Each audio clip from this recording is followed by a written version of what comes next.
The mud-slick completely bypassed Leo's newly fortified, set-back woodshop, finding the path of least resistance.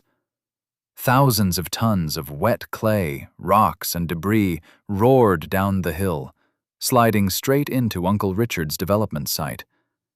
It completely buried his newly poured concrete foundations, snapped his expensive steel structural beams like twigs, and pushed two of his commercial excavators directly into the protected lake.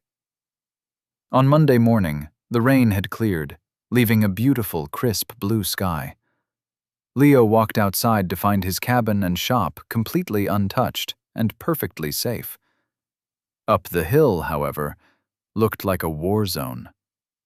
Uncle Richard was standing in the mud, surrounded by county environmental officers, state park rangers, and a very stressed-looking insurance adjuster.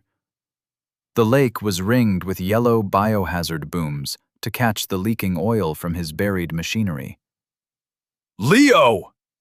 Richard screamed, stomping down the hill, his expensive leather boots caked in brown sludge.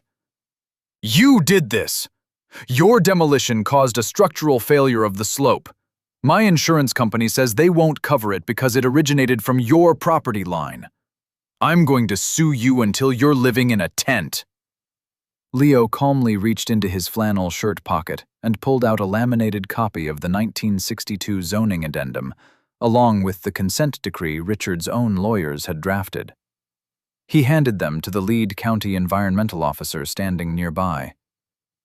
"Actually, Richard," Leo said smoothly, leaning his shoulder against his freshly painted shop wall, "according to the county registry and the strict structural boundary enforcement you forced me to sign, the moment you legally mandated the alteration of the original foundation, you assumed absolute, sole liability for the watershed gradient and hillside drainage."